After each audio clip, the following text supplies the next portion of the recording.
In the frigid waters of the North Atlantic, something extraordinary lies buried beneath the waves. A submarine that once dared to challenge the impossible. A vessel that carried the dreams of one man determined to conquer the most dangerous place on Earth.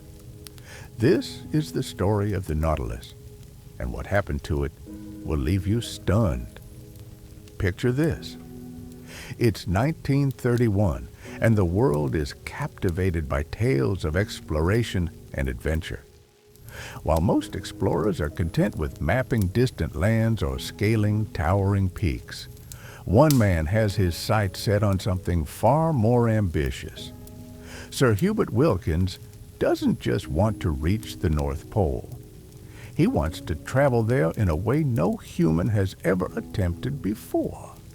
Under the ice, in a submarine, for thousands of kilometers through the most hostile environment imaginable. But here's the thing that makes this story absolutely mind-blowing. The technology didn't exist. The submarine he chose was a relic from World War I, completely unsuited for Arctic exploration.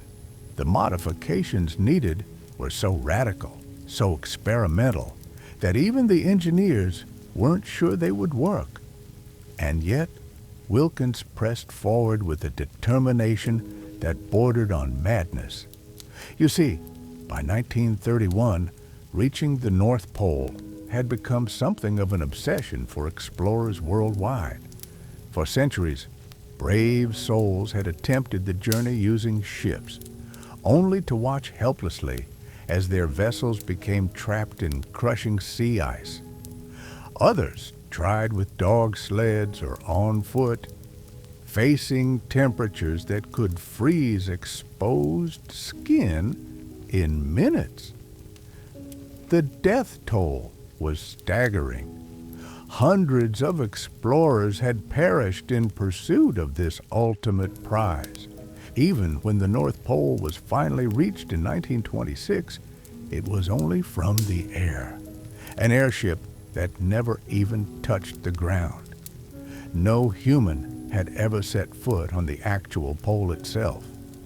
Wilkins knew there had to be a better way, and his solution was as brilliant as it was terrifying.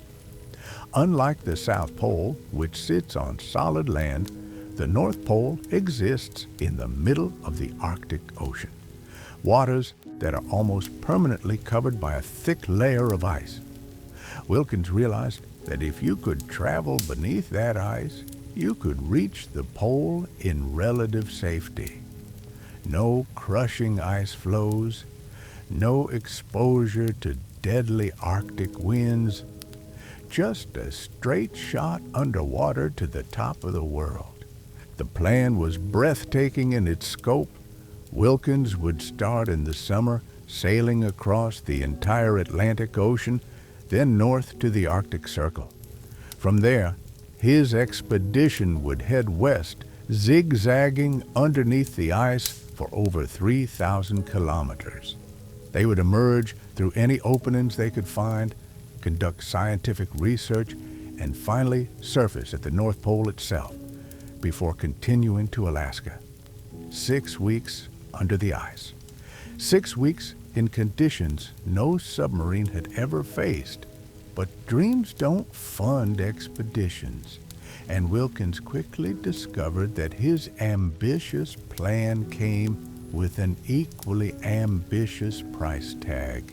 He poured his own savings into the project and spent months lecturing and writing to raise additional funds. Still, it wasn't nearly enough. He needed serious backing, the kind that only came with serious publicity. That's when newspaper magnate William Randolph Hearst entered the picture. Hearst was a master of sensationalism, and he immediately recognized the marketing potential of Wilkins's expedition. A submarine journey under the polar ice cap was exactly the kind of story that would sell newspapers by the thousands. the two men struck a deal.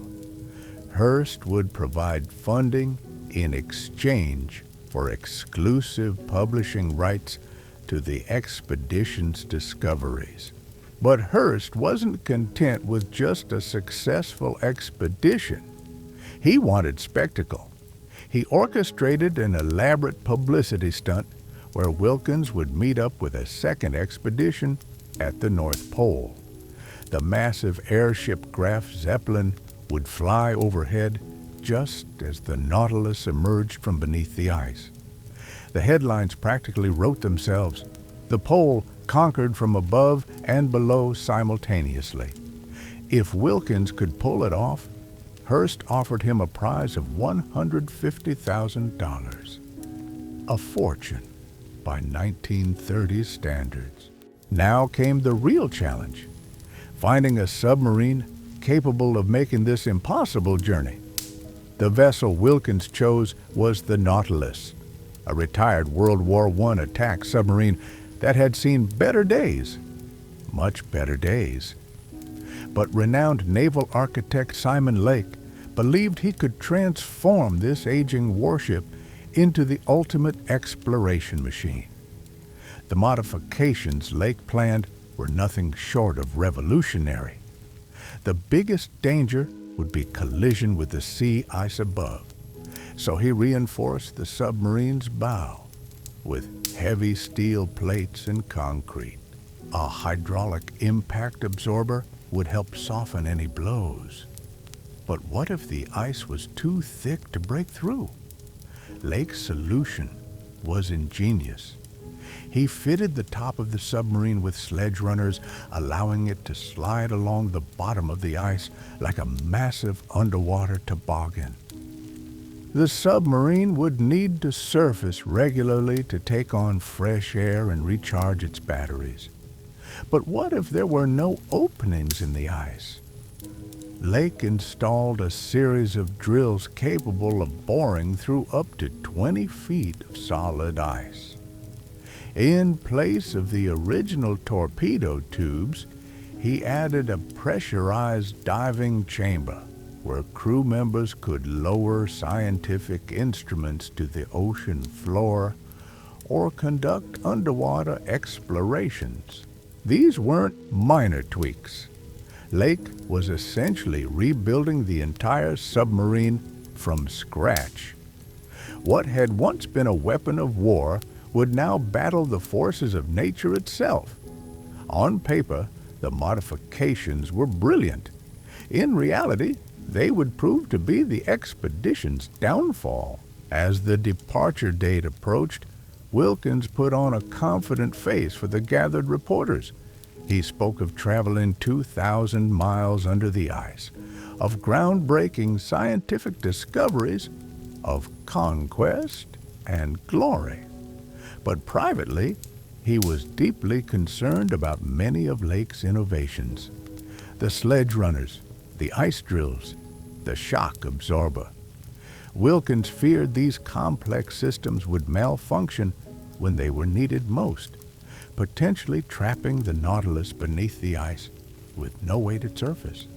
He insisted on installing a photosensitive electrical cell that could measure the thickness of the ice above, giving the crew advance warning of where it might be safe to surface. Lake refused. This was his submarine, leased directly from the U.S. Navy. He had final authority over all modifications, and Wilkins was merely chartering the vessel for the expedition. The tension between the two men was palpable, but Wilkins had no choice. He had committed to the expedition, spent his life savings, and made promises to Hearst that he couldn't break. He would have to trust that Lake's engineering genius would see them through. Almost immediately, those innovative modifications began causing problems. The submarine was forced back into port repeatedly for repairs. Complex systems that looked impressive on blueprints proved finicky and unreliable when installed on an aging submarine. The ice drills failed during initial testing, requiring an entirely separate engineering firm to attempt repairs. Weeks turned into months as crews worked frantically to get the systems operational. Wilkins watched helplessly as his carefully planned timeline crumbled. If the Nautilus was to meet the Graf Zeppelin at the North Pole, timing was everything. Summer in the Arctic is brief, and winter conditions would make the expedition impossible. Every day of delay brought them closer to missing their window entirely. By June, Wilkins had reached his breaking point. Mechanical issues or not, functional systems or not, it was time to go. The expedition would proceed with whatever equipment they had, hoping that repairs could be made along the way. On a warm summer morning, the Nautilus finally departed for the Arctic, carrying 20 brave souls into the unknown. The journey across the Atlantic was a nightmare from the very beginning. The small submarine was completely at the mercy of the fierce North Atlantic storms. Massive waves tossed the vessel around like a toy, and nearly every crew member fell violently seasick. The cramped conditions made everything worse. 20 men sharing a single toilet positioned between two roaring diesel engines. No place to sit during the day. Only a handful of bunks to share for sleep. Wilkins maintained regular radio contact with Hearst's organization, documenting each harrowing day of the journey. Waves swept across the deck, carrying away equipment. The bilge pump failed, allowing sewage, oil, and vomit to slosh around the crew's feet. Then came the mechanical failures that Wilkins had been dreading. One of the submarine's two engines developed a cracked cylinder, forcing them to continue on half power. On June 13th, the radio updates stopped completely. For several terrifying days, no one knew the fate of the Nautilus or its crew. When the battleship Wyoming finally located them on June 15th, they found the submarine drifting helplessly in the middle of the ocean. Both engines had failed. The batteries were dead. The expedition that was supposed to conquer the North Pole couldn't even make it across the Atlantic under its own power. The humiliation was complete. Wilkins watched in stunned silence as his revolutionary submarine was towed like a broken-down car, its dreams of polar conquest reduced to a maritime embarrassment broadcast across newspaper headlines worldwide. 4 crew members abandoned the expedition entirely, unwilling to risk their lives on what increasingly looked like a suicide mission. The remaining men stared at their leader with a mixture of pity and growing resentment. But the mechanical failures were just the beginning. Replacement parts would take weeks to arrive from the United States, and every passing day brought them closer to the brutal Arctic winter. The carefully orchestrated meeting with the Graf Zeppelin became impossible. Hearst's $150,000 prize slipped away like water through their fingers. Worse still, the media that had once celebrated Wilkins as a visionary explorer now painted him as a delusional fool chasing impossible dreams. The headlines were merciless. Submarine explorer fails before reaching ice. Nautilus expedition ends in disaster. Arctic dreams sink in Atlantic. Each article drove another nail into the coffin of Wilkins' reputation. The man who had once been celebrated alongside the greatest explorers of his generation was becoming a laughingstock. Yet, something remarkable happened in those dark weeks of repairs and ridicule. Wilkins refused to quit. While a rational person might have cut their losses and returned home, he doubled down on his vision.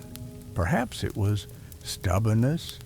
Perhaps it was the crushing weight of financial ruin if he failed.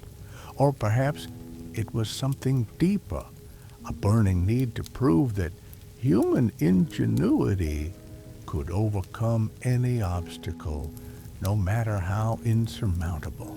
On July 28th, against all logic and common sense, the Nautilus departed once again for the North Pole. The submarine was still plagued with problems, but the crew had learned to make repairs on the fly. They'd become masters of improvisation, fixing systems with whatever materials they could find. There was a grim determination aboard now, a sense that they'd come too far to turn back. The journey north brought its own unique challenges. As they sailed deeper into Arctic waters, the temperature dropped steadily.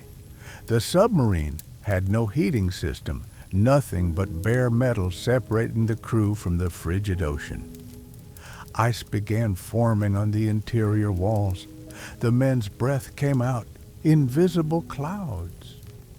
Food froze solid in their containers, requiring them to chip away chunks with knives and tools. By August 15th, they'd reached the last outpost of civilization before the true Arctic wilderness.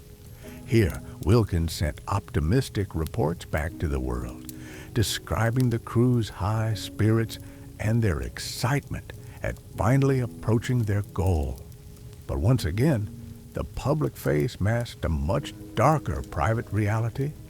The crew was already showing signs of severe distress. The constant cold had weakened their immune systems, leading to frequent bouts of food poisoning and illness. Even more alarming, several men were displaying symptoms of lead poisoning from the submarine's hastily soldered pipe systems. Their hands shook uncontrollably. Some complained of severe headaches and nausea that wouldn't subside. On August 19th, they encountered their first ice floes. For the crew, it was both a moment of triumph and terror. They'd finally reached the edge of the frozen wasteland they'd traveled so far to explore. But seeing those massive chunks of ice floating like ancient monuments brought home the reality of what lay ahead. This wasn't just frozen water. This was a living, breathing monster that could crush their tiny submarine without warning. Wilkins ordered a celebration. The men were allowed to leave the cramped confines of the submarine and walk on the ice floes, collecting scientific data and stretching muscles that had been confined for weeks. The break did wonders for morale, and for a brief moment, the expedition felt like the grand adventure it was supposed to be. They gathered samples, took measurements, and made observations that would later prove valuable to Arctic science. Back home, Hearst's newspapers trumpeted these early discoveries. Stories of warmer water layers deep beneath the Arctic surface captured the public imagination. Here was proof that Wilkins's expedition wasn't just a publicity stunt. Real science was being conducted in one of the most hostile environments on Earth. The tide of public opinion began to shift back in their favor. By the end of August, the Nautilus had reached 82 degrees north latitude. No vessel in history had ever traveled so far north under its own power. They were making history with every mile, proving that submarine exploration of the Arctic was not only possible, but practical. Wilkins began to believe that his impossible dream might actually come true. But beneath the surface of these triumphant reports lay a disturbing truth. The crew was falling apart. The combination of extreme cold, toxic fumes from the submarine systems and psychological pressure of being trapped in a metal tube was taking a devastating toll. Men who had started the journey as friends now barely spoke to each other. Arguments broke out over the smallest issues. Some crew members openly questioned Wilkins' sanity and leadership. The breaking point came on August 22nd. Wilkins gave the order to dive beneath the ice for the final push toward the North Pole. The crew took their positions. Systems were checked and double-checked, and the diving alarm sounded throughout the submarine. But nothing happened. The Nautilus refused to submerge. The diving rudder, the critical component that controlled the submarine's vertical movement underwater, wasn't responding to commands. Without it, they couldn't dive beneath the ice. They were stuck on the surface, vulnerable to crushing ice flows and unable to continue their journey. Wilkins immediately sent a diver to investigate the problem. What the diver found defied explanation. The diving rudder was completely gone. Not damaged, not broken, but completely missing. It was as if the massive piece of equipment had simply vanished into thin air. How does a critical component of a submarine just disappear without anyone noticing? Wilkins faced a terrible possibility. Had the rudder fallen off due to mechanical failure, or had someone deliberately removed it? The thought that his own crew might have sabotaged the expedition was almost too painful to consider. But as he looked into the exhausted, haunted faces of his men, he saw the answer.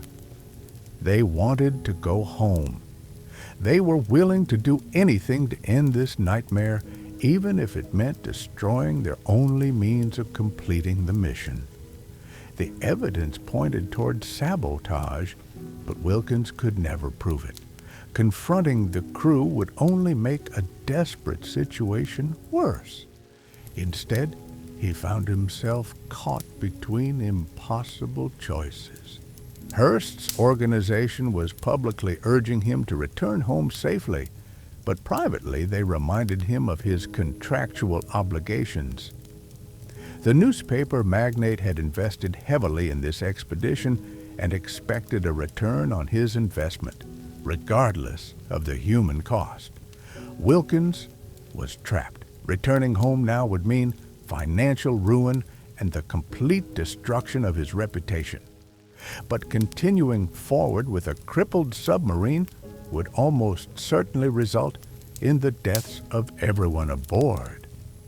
The North Pole beckoned like a siren song, promising glory and redemption to anyone brave enough to reach it. But the ice-covered waters between them and their destination had become a graveyard for so many explorers before them. On August 31st, Wilkins made a decision that would define the rest of his life. He ordered the ballast tanks flooded and set the submarine's trim for a 2-degree downward angle. If the Nautilus couldn't dive normally, he would force it under the ice through sheer determination and physics. He would ram the submarine beneath the surface and continue toward the pole, diving rudder or no diving rudder. The sound that followed was unlike anything the crew had ever experienced. The sledge runners that Lake had installed scraped against the underside of the ice with a metallic shriek that reverberated through every inch of the submarine's hull. It was the sound of metal being tortured, of a machine being pushed beyond its limits. Some crew members covered their ears and prayed. Others simply stared in horror as their commander appeared to lose his grip on reality. For several kilometers, they pushed forward in this nightmarish fashion. The submarine groaned and protested with every meter of progress. Ice chunks scraped along the hull like fingernails on a chalkboard. The structural integrity of their vessel was being tested in ways it was never designed to handle. Every man aboard knew that if the hull cracked, they would all die in the freezing waters beneath the Arctic ice. Finally, Wilkins ordered a test of Lake's innovative ice drilling system. If they could drill through to the surface, they could at least take on fresh air and give the crew a brief respite from their underground hell. For hours, they attempted to bore through just a few feet of ice above them. The drills would penetrate a short distance before jamming completely, unable to handle the density and hardness of the Arctic ice pack. Each failed attempt drove home the reality of their situation. They were trapped beneath tons of ice in a damaged submarine with faulty equipment and a crew on the verge of mutiny. The North Pole, once so tantalizingly close, now seemed as distant as the stars themselves. The dream that had begun with such promise and ambition was ending in a frozen nightmare that threatened to become their tomb. On September 6th, Wilkins finally faced the inevitable. He composed a radio message that would mark the end of his Arctic adventure and perhaps his career as an explorer. The words came slowly, each one an admission of defeat that cut deeper than the Arctic cold. After months of struggle, sacrifice, and determination, the expedition was over. Over. The message Wilkins transmitted that September day would echo across the world. But it carried more than just news of failure. "Our Arctic trip is over," he announced to a waiting world. "We have penetrated farther north under our own power than any vessel in history. Scientific observations of immense value have been gathered, but the ice has won." What happened next would determine not just the fate of 20 exhausted men, but the legacy of one of the most audacious expeditions ever attempted. The return journey became its own nightmare, with the diving system completely compromised and mechanical failures plaguing every system. The Nautilus limped southward like a wounded animal seeking shelter. The crew's condition had deteriorated beyond recognition. Men who had started the journey as professional sailors now resembled walking skeletons. The constant exposure to toxic fumes, freezing temperatures, and psychological trauma had left permanent scars. Several crew members required immediate medical attention that wouldn't be available for hundreds of miles. But perhaps most devastating was what happened to Wilkins himself during those final weeks under the ice. The man who had once commanded respect from explorers worldwide now found himself questioning every decision he'd ever made. The financial ruin awaiting him back home was the least of his concerns. He'd led 20 men into hell and barely brought them back alive. The journey south revealed the true extent of damage the submarine had sustained. The hull showed stress fractures in multiple locations. The sledge runners had been twisted beyond recognition. Most of Lake's innovative modifications had either failed completely or caused more problems than they solved. The ice drills that were supposed to be their salvation had become frozen monuments to engineering hubris. When they finally reached Norwegian waters in late September, the Nautilus was barely seaworthy. Harbor officials who inspected the vessel were amazed it had remained afloat. The submarine that had departed months earlier as a marvel of modern engineering now looked like a relic salvaged from a shipwreck. News of their return spread quickly, but the reception was far from triumphant. The media that had once celebrated Wilkins as a visionary now painted him as a reckless dreamer who had nearly killed his entire crew chasing impossible goals. The scientific discoveries they'd made were overshadowed by the expedition's obvious failures. Hearst's newspapers, bound by their exclusive agreement, tried to spin the story positively, but even their sensationalized accounts couldn't hide the basic facts. The expedition had failed to reach the North Pole. The submarine had been crippled. The crew had nearly mutinied. No amount of journalistic creativity could transform those realities into victory. The financial consequences were immediate and devastating. Wilkins had invested everything he owned in the expedition, and Hearst's promised prize money was contingent on success. Without that payment, Wilkins faced complete bankruptcy. The man who had once dined with presidents and kings now couldn't afford basic necessities. But money was just the beginning of his troubles. The scientific community that had once embraced him began distancing themselves from his name. Universities canceled speaking engagements. Geographic societies quietly removed him from their membership rolls. The explorer who had made genuine contributions to polar research found himself persona non grata in the very circles that had once celebrated his achievements. The crew members who survived the expedition scattered to the winds, most never speaking publicly about their experiences. Those who did give interviews painted a picture of an expedition that had been doomed from the start. They described a submarine held together with improvised repairs, a commander who refused to acknowledge obvious dangers, and conditions that pushed human endurance beyond reasonable limits. Simon Lake, the naval architect whose modifications had promised to revolutionize submarine exploration, quietly retreated from public view.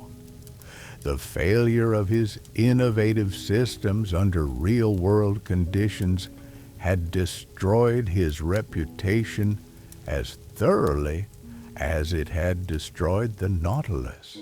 His ice drills, sledge runners, and shock absorbers became cautionary tales told in engineering schools for decades afterward. Meanwhile, the Nautilus itself faced an ignoble end.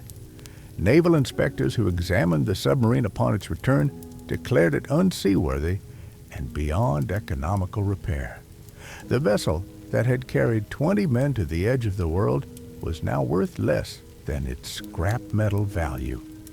Rather than attempt costly repairs, the decision was made to deliberately sink the submarine off the Norwegian coast. In October 1931, just weeks after its return from the Arctic, the Nautilus was towed to deep water and scuttled. The revolutionary exploration machine that had captured the world's imagination disappeared beneath the waves, taking its secrets and stories with it. The irony was profound. A submarine designed to explore the hidden depths of the Arctic Ocean now rested on the bottom of a different sea entirely. The vessel that was supposed to make history had instead become history, lying forgotten on the ocean floor while the world moved on to other adventures and other heroes.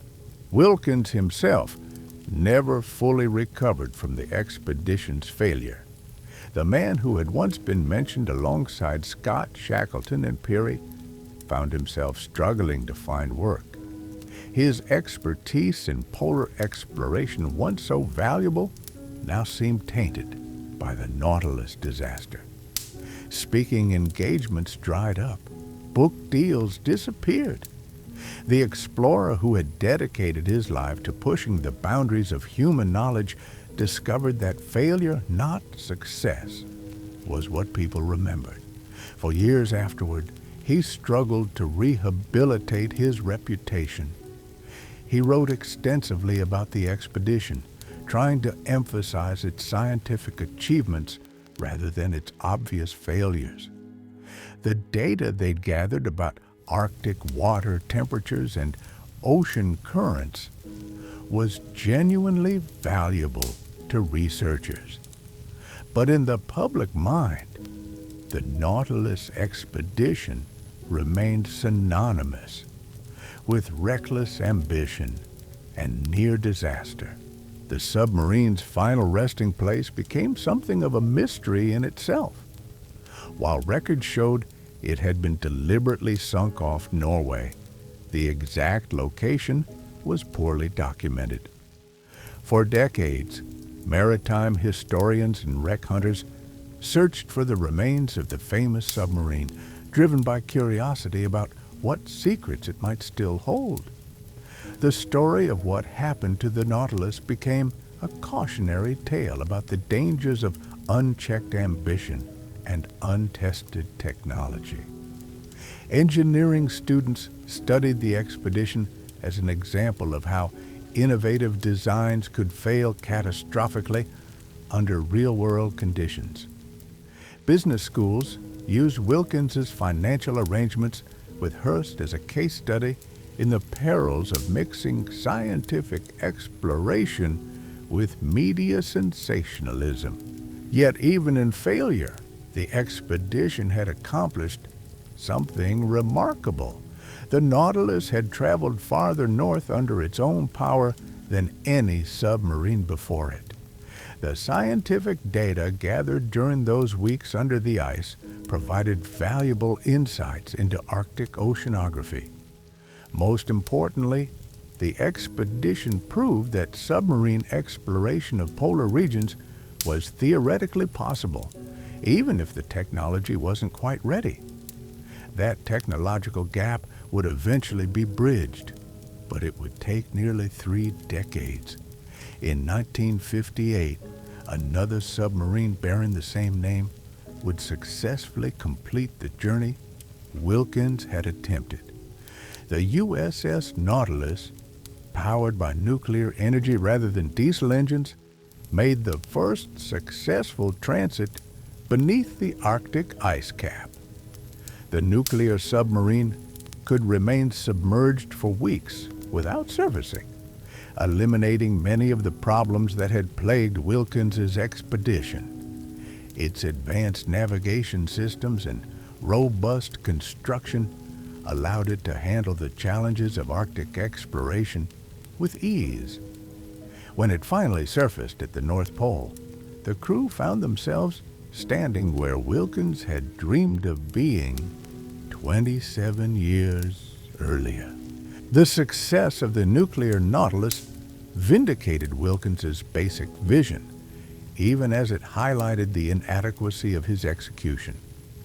Submarine exploration of the Arctic was indeed possible, but it required technology and resources that simply hadn't existed in 1931. Wilkins had been right about the destination, but wrong about the timing. As news of the nuclear submarine's triumph spread across the world, a few journalists remembered to mention the earlier expedition that had blazed the trail. But by then, Wilkins was an old man, largely forgotten by a world that had moved on to newer heroes and different adventures. The vindication he might have felt was tempered by the knowledge that his own attempt had cost him everything. The original Nautilus remained on the ocean floor, a monument to dreams deferred and ambitions unfulfilled. Occasionally, divers would claim to have located the wreck, But most of these reports proved false. The submarine that had once captured the world's attention had become as elusive in death as the North Pole had been in life.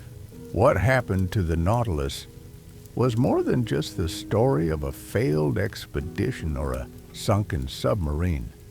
It was a reminder that the line between visionary exploration and reckless endangerment is often thinner than we'd like to believe. Wilkins had possessed the courage and imagination to attempt something no one had ever tried before. But courage and imagination, however admirable, are no substitute for practical preparation and technological readiness. The submarine's fate also highlighted the complex relationship between exploration, media, and financial necessity that would come to define many 20th century expeditions. Wilkins' partnership with Hearst had provided essential funding, but it had also created pressures and expectations that may have contributed to the expedition's ultimate failure. In the end, the Nautilus became a ghost ship long before it was deliberately sunk. It haunted the dreams of crew members who survived the expedition and the nightmares of families who nearly lost loved ones to Arctic ice. It represented both the best and worst of human ambition, the desire to push boundaries and explore the unknown, balanced against the responsibility to preserve human life. The decades that followed brought their own revelations about what the Nautilus expedition had truly accomplished. While the world remembered it as a spectacular failure, marine archaeologists and polar historians began reassessing its significance. The data collected during those harrowing weeks under the ice proved far more valuable than anyone had initially realized. Temperature readings taken at various depths revealed the complex layering of Arctic waters that would become crucial for understanding global climate patterns. Current measurements helped oceanographers map the circulation systems that drive weather across the northern hemisphere. Even the submarine's failed drilling attempts provided insights into ice density and formation that influenced future polar research. But perhaps most importantly, the expedition had created a detailed record of what didn't work. Every mechanical failure, every design flaw, every operational mistake was documented and analyzed. This catalog of errors became an invaluable resource for the engineers and explorers who would eventually succeed where Wilkins had failed. The crew members who survived the ordeal carried more than just physical scars. Many struggled with what we would now recognize as post-traumatic stress disorder, though such terms didn't exist in the 1930s. Some never returned to sea. Others became obsessively cautious, their confidence shattered by memories of helplessness beneath the Arctic ice. One crew member, Chief Engineer Thomas Morrison, kept detailed personal notes throughout the expedition. These journals, discovered decades later in his family's attic, provided historians with unprecedented insights into the daily reality aboard the crippled submarine. His entries revealed the growing tension between Wilkins and his men, the desperate improvisation required to keep systems functioning, and the moment-by-moment decisions that meant the difference between life and death. Morrison wrote extensively about the mysterious disappearance of the diving rudder. His technical analysis suggested that the component had been deliberately severed using tools available in the submarine's workshop. But he also noted that the extreme stress placed on the system during their ramming attempts could have caused catastrophic failure. The truth, he concluded, would never be known for certain. The question of sabotage haunted Wilkins for the rest of his life. In private letters discovered years after his death, he wrestled with the possibility that his own crew had betrayed him. The thought that men he'd trusted with his life might have deliberately doomed the expedition was almost unbearable. Yet he also understood their desperation, their fear, their rational desire to survive. Back in London, the Royal Geographic Society faced a difficult decision regarding Wilkins's membership and honors. His previous contributions to polar exploration were undeniable. He'd made genuine discoveries in Antarctica and the Arctic that had advanced human knowledge. But the Nautilus expedition had been such a public disaster that associating with his name risked damaging the Society's reputation. After months of debate, they reached a compromise that satisfied no one. Wilkins would retain his membership, but would be quietly discouraged from participating in society events or speaking engagements. His past achievements were acknowledged, but not celebrated. It was a form of professional exile that cut deeper than outright expulsion would have. The financial aftermath proved even more devastating than anyone had anticipated. Hearst's organization not only refused to pay the promised prize money, but also demanded reimbursement for expedition expenses that exceeded the original budget. Legal battles dragged on for years, consuming what little money Wilkins had managed to save from his previous expeditions. Treat, his wife bore the burden of these struggles with quiet dignity, watching helplessly as the man she'd married transformed from confident explorer to bitter recluse. Friends who had once sought his company now crossed the street to avoid awkward conversations. The social circles that had once embraced him as a celebrity gradually closed their doors. Yet Wilkins refused to abandon his belief in submarine polar exploration. Throughout the 1930s and 1940s, he continued writing proposals for new expeditions, each one incorporating lessons learned from the Nautilus disaster. His designs showed remarkable prescience, anticipating many of the innovations that would eventually make Arctic submarine travel routine. He proposed nuclear-powered vessels decades before such technology became available. His sketches included advanced navigation systems, improved life support equipment, and emergency escape procedures that wouldn't be implemented until the 1950s.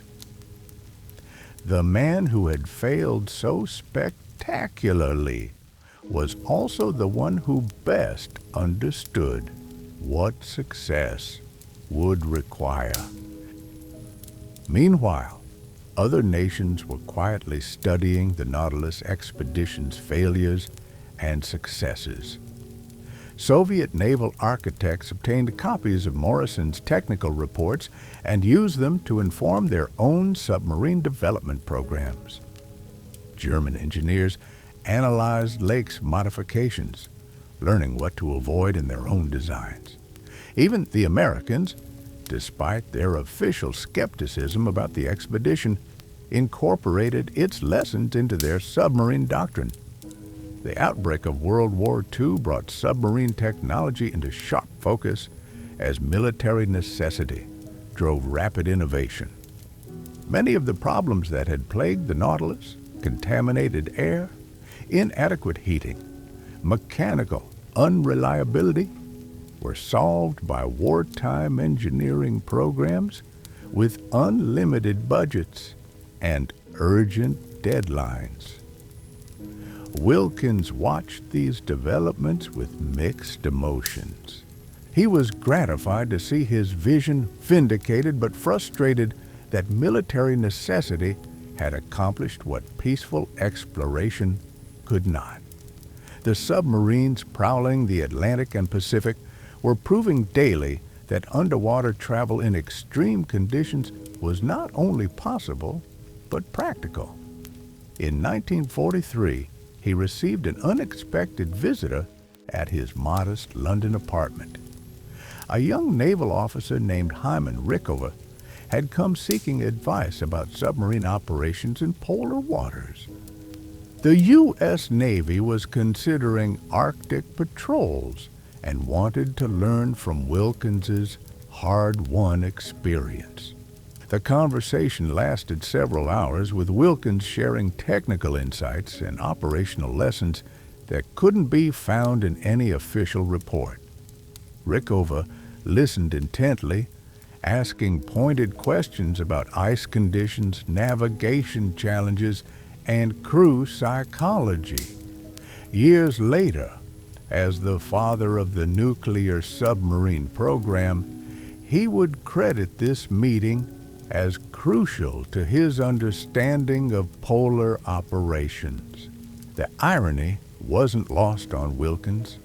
The knowledge gained from his failed expedition was now being used to plan successful ones. His sacrifice, though unrewarded and largely unrecognized, was contributing to achievements he could only dream of. It was a bittersweet vindication that came too late to restore his reputation, but not too late to matter. As the war ended and the world entered the atomic age, submarine technology advanced exponentially. Nuclear reactors eliminated the need for frequent surfacing. Improved metallurgy created hulls capable of withstanding extreme pressure and ice impact. Advanced sonar systems could map the ocean floor and detect hazards with unprecedented accuracy.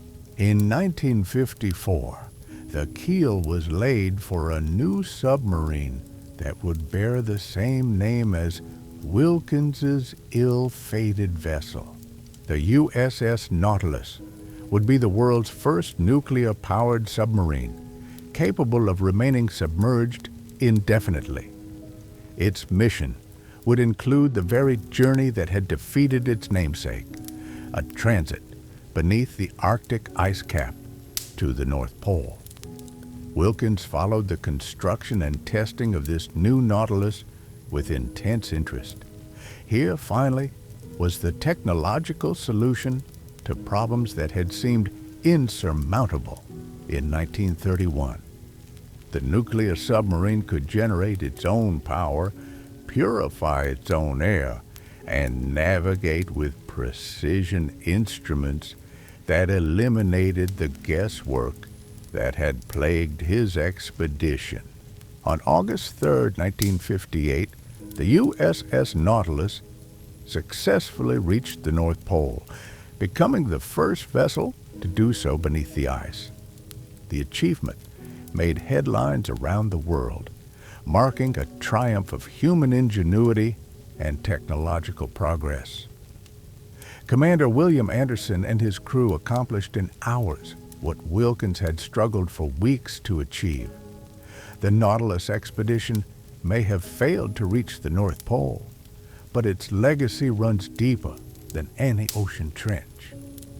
Wilkins proved that human determination could push boundaries even when technology wasn't ready. His sacrifice paved the way for future explorers who would finally conquer the Arctic depths. Sometimes the greatest discoveries come not from success, but from the courage to attempt the impossible and learn from failure.